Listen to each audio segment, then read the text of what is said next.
How's it going, guys? Welcome to the channel. It's time for this week in CanucksLand. It'll be our very first video. We're going to go over the games that happened this week. We're going to go over the two trades that happened on Friday. We're going to go over the trade that happened with the San Jose Sharks, just give our thoughts on that because trades are always fun. And we're going to go over what the Canucks' future looks like in terms of the trade deadline, whether they're going to be buyers, whether they're going to be sellers. Really, it's up to how this month and a half goes for the Canucks. Now, before we get started, Fanatics dropped the Four Nations Tournament merch for all four teams. They all look amazing. If you want to buy and support your team, make sure to use the link below. Also on the screen right here, I'm going to have a QR code for my affiliate link where you can buy and rep your home country in the Four Nations. If your country isn't in the tournament, should have been a World Cup. That's all I'm going to say. But let's get started. It's time for this week in CanucksLand. The Canucks hit the road for the 3 games this week. They played against the Blues, they played against the Predators, and they played against the Stars. First game against the Blues, it looked like the Canucks of last season, except for the goalie and net being new. Connor Garland picked up 2 goals, and he picked up a 5-2 win over the St. Louis Blues. Honestly, it showed what the team was capable of without all the off-ice drama dragging them down and how the season has been. It looked like the Canucks of old. It was a very exciting game. I loved it. The next matchup was against the Nashville Predators, where we picked up a 3-1 win. We looked very strong in the first period. I think the second 2 periods, we slowed down a little bit. Usually when that happens, the Canucks blow the lead. We've seen it multiple times this season. But they were able to hold on and pick up a 3-1 win over the Nashville Predators. Niels Hoglander picked up a huge goal from Quinn Hughes. Pew Suter got the empty net, and I'm blanking on the middle goal, but honestly, it was a great game as well. I wish they didn't slow down a little bit, but the fact that they were able to hold on with slowing down, Nashville got a lot of chances. They looked very good. For a team that isn't playing very good, they look very good against the Vancouver Canucks, which is concerning because the rest of the season they haven't been very good. The 2 times they played us, they look good.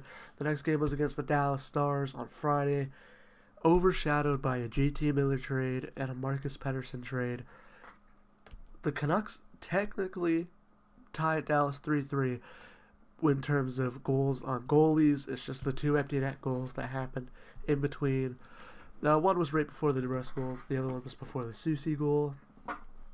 Vancouver, I was able to watch the game. I was on a little trip, so I was only able to catch the highlights, but I mean, it looked like they had their chances. A lot of the chances they did show in the highlights ended up being just little rush, got broken up, turned around. Dallas had a better chance down the ice. Dallas is a great team. We need to pick up wins against a great team, especially in the stretch at this part of the season. I'm currently editing, before we get into the clip about the Sharks trade. I know I'm calling him Marcus Granlund the whole time. I know I'm calling him Marcus Granlund. Marcus Granlund played for the Canucks. I'm used to Marcus Granlund. I know it's Mikael Granlund, okay? Oh my god, I'm so dumb. Yeah, it's Mikael Granlund. I'm sorry I called him Marcus the whole time. Canucks fan me. Along with the Canucks trade, another major move shook the market this week. The Dallas Stars picked up Marcus Granlund and Cody Ceci for a first-round pick and a conditional 4th-round pick that will turn into a 3rd-round pick if the Dallas Stars make the Stanley Cup final. Marcus Granlund was originally picked up by the Sharks in the Erik Karlsson trade, and he ended up putting up a 60-point season in 69 games. Nice. Last season, and he continued it. 52 games this season, he's got 45 points. His playmaking is undeniable, but his lack of speed, his defensive struggles could be a thing that bites Dallas, especially in the playoffs, because you really need to be locked down on defense, especially in the playoffs. CC, on the other hand, a rough season. I mean, I looked at his advanced stats. I'm pretty sure he has a 2% WAR, which not very good. The Sharks picked him up from the Oilers when the Blues made an offer sheet on Broberg and Holloway. Personally, I thought they were going to bring Broberg back when they made that trade, but they did not. He only has 15 points in 54 games. He's not a point guy, but even then, his defense is just not there, especially for a contending team like the Dallas Stars. Hopefully, he can turn it around, but at the same time, the Oilers, he didn't do it. Same with the Sharks, and he was playing top 4 minutes with the Sharks. They're giving him important time, and he wasn't able to turn it around. The Dallas Stars, I think have a great chance of making the Stanley Cup final. I mean, they were my pick last year to actually win the cup. They were I'm that high on them. I'm that high on them that they would actually win the cup, that I think that fourth round pick will turn into a third round pick. Now, they haven't gotten there since 2021, I believe. So even if they do make the Stanley Cup final, a fourth round pick for the San Jose Sharks, they always like a later round pick, especially with a team like that. You can pick up someone who could be a steal, could not be a steal. But overall, I think this was a bit of an overreach for Dallas. I think that they could have maybe paid a little less, especially moving a first round pick for Granlund with his defensive play and with his speed being a factor. But for his playmaking, if you put him with guys like Logan Stankoven, they can pop off in the playoffs. I think that he'd be able to set up some good goal scorers, especially like Wyatt Johnson as well. I haven't watched much of Dallas. If Wyatt Johnson isn't a total goal scorer, then I apologize. But from what I've seen, he can rip a puck. And the final topic, this is the thing that Canucks fans have been dreading all season, JT Miller heading to the Rangers. Now, a lot of Canucks fans. There's some Canucks fans that have wanted to see him go. And personally, the player he is, I love the player. I didn't want to see him go. But at the same time, if I had to pick between him and Pettersson to trade, I'm picking Miller. The Canucks were able to pick up Filipino, Victor Mancini, and a top 13 protected 2025 first round pick from the New York Rangers. Filipino replaces Miller in the top 6 immediately, but not to the extent that Miller can actually be. He's not a 103-point guy. Maybe his game could step up, especially with better minutes with Vancouver. He's not going to be like JT Miller. Victor Mancini, a lot of people saying that, he's kind of just like that depth defenseman piece. He could probably be a 5th or 6th. There's room for him to become a 4th. I agree with he probably end up being a 5th or 6th. But if he does become a fourth defenseman, maybe 3rd, probably not a 3rd on Vancouver. But if he becomes a 4th defenseman, honestly, that's worth it out of the trade, getting one of those guys. The first round pick that was top 13 protected ended up getting flipped for defenseman in the top 4, which is something that Vancouver desperately needed. Marcus Pettersson. We now have 3. There could be a Pettersson from Pettersson and Pettersson goal. I stumbled on my words. Hopefully Shorty doesn't when he announces it. But personally, I think it was a bit of an overpayment. I don't think they could have gave up the first round pick. But Danton Heinen leaving, Vincent Desharnais leaving, that's $4 million. It basically makes up for the cap that we added. We only added about $700,000 in that trade. We saved around $2 million in total, $3 million maybe, from the 2 trades, which opens up room for another top 6 forward, a player like Brock Nelson. If the Canucks win a lot, that's the thing. If the Canucks are winning from now to the deadline, which is why I like this move happening now, because we get to see how this team plays without Miller. We get to see what we're going to look like without Miller. Then we can make a move for a guy like Brock Nelson. Another player that's linked to us was Dylan Cousins, but that's mainly because of Pettersson and Bowen Byram being added to that deal. So Pettersson for Cousins and Byram. I'm not sure if we'd be able to get Cousins. He's locked up long term. He's younger. We'd have to give up a steep price. Probably like a first. Leckermacky.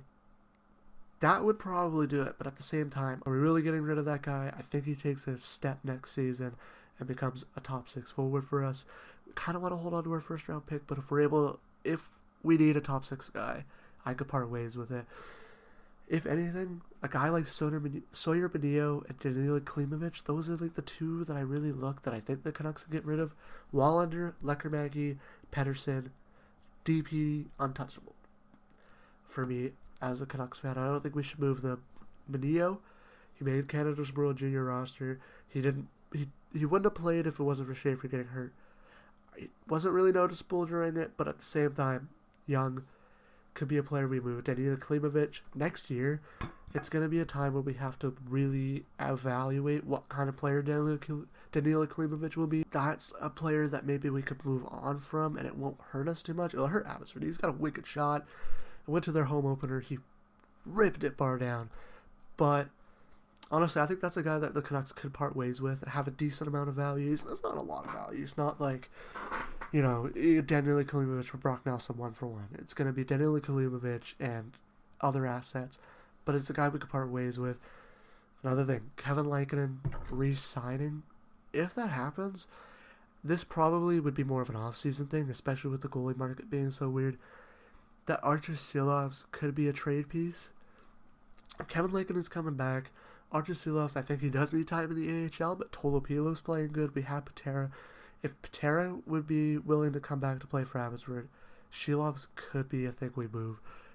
Maybe for someone who would fit with Marcus Pettersson, someone who could fit with a Susie, with a Myers. If the Canucks don't turn it around, they're not winning.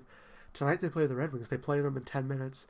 If they don't win against the Red Wings and they keep losing, it's time to look. And Kevin Lankinen could be one of those pieces that moves. I'm pretty sure, he's a free agent at the end of the year. A team could obviously look for a backup goalie like that in the playoffs with injuries. You know what happened in Vancouver last year? Having a guy like Kevin Lankinen as your backup would be great, especially for a playoff team. Brock Besser's another guy. Having a goal scorer like that who's a proven, pretty sure 40 goal scorer last year. Those are our two biggest trade chips. Pius Suter's another one. He's a UFA. I think personally, him and Besser, the Canucks should keep.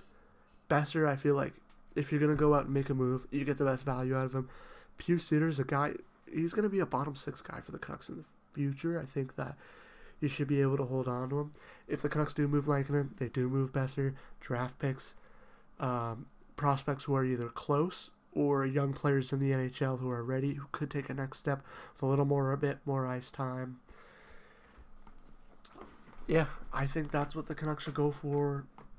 I don't know. It's very tough because I don't want the Canucks to miss the playoffs. I don't want them to have to trade Besser, trade Lankinen. I just want them to make the playoffs so bad. I want them to pick up a guy like Brock Nelson. I want them to pick up a guy who will help them push into the playoffs. Last year was so fun. I just want a continuation of that. But yeah, overall, this week has been very eventful. I'm so excited to see what happens next with the Vancouver Canucks. It feels like a historic season in Canucks hockey. No matter if it's bad or good, it's historic. The Sharks, they picked up a first round pick. I think they picked up a great package from Marcus Granlund and for Cody Ceci without having to retain. It's another thing. The Canucks not retaining on JT Miller is a huge, and I mean huge thing that the Canucks were able to pull off. Like, I am so surprised. We've almost got Ryan Lindgren back apparently in the deal. That would have been an extra $4 million.